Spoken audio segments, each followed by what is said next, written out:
chegou a hora de voltar com tudo, mas eu te pergunto, você tem se preparado?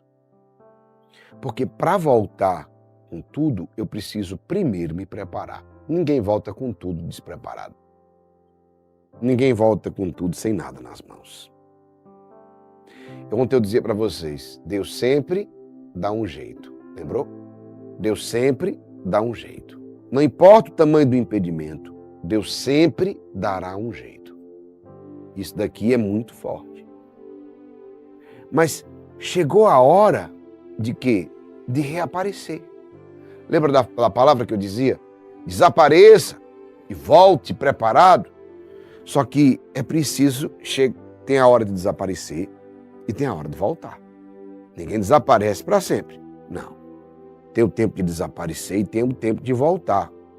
Por isso que em Êxodo capítulo 4, pega aí o versículo 19. Continuando o nosso caminho com a palavra de Deus. Começamos em Êxodo capítulo 1.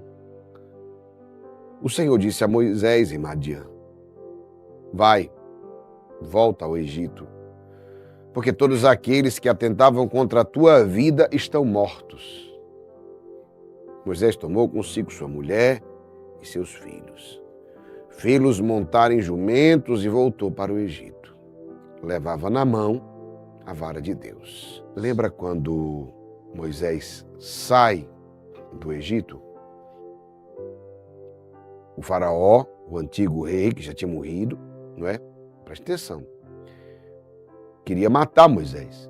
Por isso que diz assim, todos aqueles, quando vai e volta ao Egito, porque todos aqueles que atentavam contra a tua vida estão mortos. Moisés sai do Egito exatamente para manter distância do inimigo. Manter a distância segura.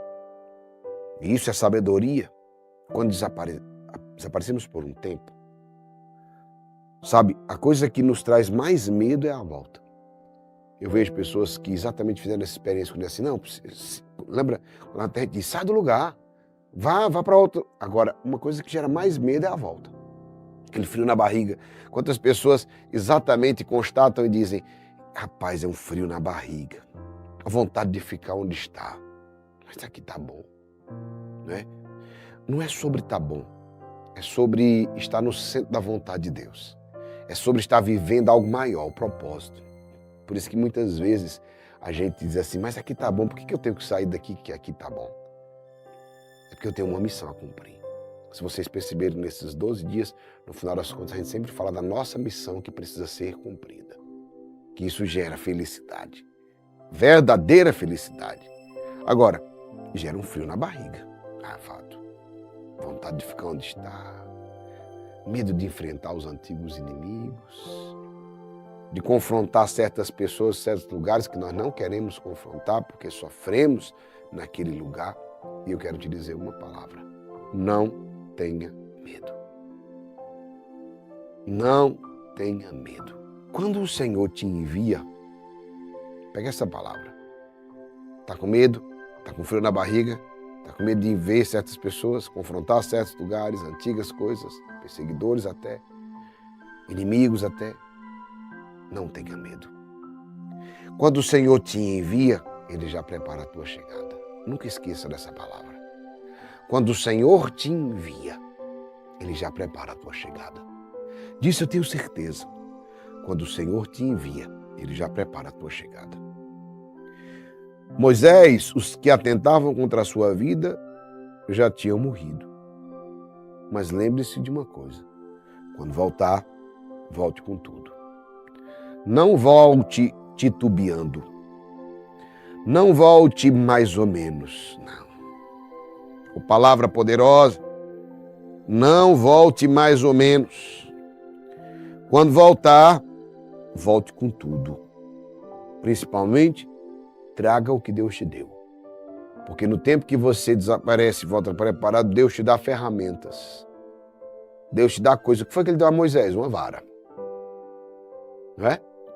E Moisés, a palavra deixa tão clara, tão forte, como é interessantíssimo, que no versículo 20 diz, Moisés tomou consigo tudo, sua mulher, seus filhos, fez-os montar em jumentos, voltou para o Egito. Aí o detalhe, levava na mão a vara de Deus, que era aquela que Deus deu a ele para o quê? Para manifestar prodígios, sinais. Então presta bem atenção. Quando voltar, volte com tudo. Não volte mais ou menos. Desapareça e volte preparado. Quando você voltar preparado, volte com força total. Versículo 27, pega a palavra, combatente. O Senhor disse a Arão: vai ao encontro de Moisés no deserto. Arão foi e, encontrando seu irmão na montanha de Deus, beijou-o. Moisés contou-lhe tudo o que tinha lhe dito o Senhor ao enviá-lo e todos os prodígios que tinha ordenado fazer. Moisés e Arão continuaram seu caminho e reuniram todos os anciãos de Israel. Arão repetiu todas as palavras que o Senhor tinha dito a Moisés. E este fez os prodígios em presença do povo. O povo acreditou. E tendo ouvido que o Senhor viera visitar os filhos de Israel e que vira a sua aflição, inclinaram-se e prostraram-se. Palavra do Senhor. Arão foi o reforço para a fraqueza de Moisés. Vocês lembram qual era a fraqueza de Moisés? A língua pesada. Gago, como alguns dizem, dificuldade de se comunicar, como ele tinha. Ele deixa bem claro. Então, eu quero dizer uma coisa para você, preste atenção. Todos nós temos pontos fracos. Todos nós temos fragilidade, você sabe disso. Às vezes a sua é diferente do outro, não é pior nem melhor. Uma coisa importante saber, fraqueza é fraqueza. Fraqueza é a fraqueza. A fraqueza do vizinho é pior do que a minha. Não, é a fraqueza dele, a minha é a minha. Eu tenho as minhas fraquezas, você tem as suas fraquezas. Agora, quando voltar, não volte com as mesmas fragilidades. Desapareça e volte preparado significa resolva os seus problemas. Tem muita gente que quer voltar e volta com os mesmos problemas. Tem gente que quer voltar e volta com as mesmas fragilidades. Não. Tenha humildade. Como assim, Geraldinho? Ninguém consegue resolver as fragilidades com orgulho. Quando você fica orgulhoso, você diz assim: eu não preciso de nada. Eu não preciso de ninguém. Isso aqui, meu irmão, quando você começa com esse discurso, você já perdeu tudo. Quando você é orgulhoso, você não pede reforço. Você não pede ajuda. Você não quer resolver o problema. Por quê? Porque você já está 100%. Você acha que não tem fraqueza? Todos nós temos. Certo? Você acha que tá... Não. Seja humilde. A palavra de Deus diz que a humildade precede a honra e o orgulho precede a ruína. Então é simples. Moisés foi humilde diante de Deus. Ele, sabendo que era escolhido, viu os sinais que ele poderia fazer.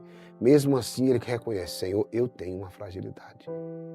Quando eu começar a falar, por mais que eu faça os prodígios, ninguém vai acreditar em mim, porque eu não tenho domínio da fala. Se é difícil para as pessoas, como é que eu vou levar a tua palavra se as pessoas não vão entender o que eu digo? Ah, Geraldinho, e aí? Como é que faz? Como é que faz? Tudo se resolve. Arão era o intérprete, era a voz para Moisés. E eu quero dizer para você, é assim que faz. Por exemplo, você vai montar numa empresa. Ninguém é bom em tudo. Tem gente que é bom em vendas. Tem outro que é bom em organização. Então é simples, se você não é bom em organização e é bom em vendas, traga alguém que vai lhe ajudar na organização, na parte administrativa, contábil, entenderam? Então isso daqui é humildade. Todo mundo quer fazer tudo, acaba não fazendo nada. Lembre-se, quanto mais gente envolvida, maior o projeto. Pegou a palavra? Por que os combatentes é um projeto lindo, poderoso, que transforma tantas vidas? Porque tem muita gente envolvida. Não é gente apenas participando, não é sobre audiência, é sobre engajamento. Os combatentes são engajados. Os combatentes não assistem uma live, não participam de uma quaresma. Eles estão todos os dias em rotina espiritual. E o que é isso? Quanto mais gente envolvida, maior o projeto. Pegou essa palavra? Moisés e Arão foram, não ficou só entre eles dois. Eles foram a quem? Eles foram aos anciãos. Eles conseguiram a adesão do povo. O que é isso? Sonho que se sonha só, é só um sonho que se sonha só. Sonho que se sonha junto em Deus se torna realidade. Meu irmão, é isso. Se Deus colocou algo no seu coração, fale com as pessoas. Peça ajuda. Envolva outras pessoas. Daqui a pouco vai vir outras. e outras, e volte com tudo. Mas não volte mais ou menos, volte com força total.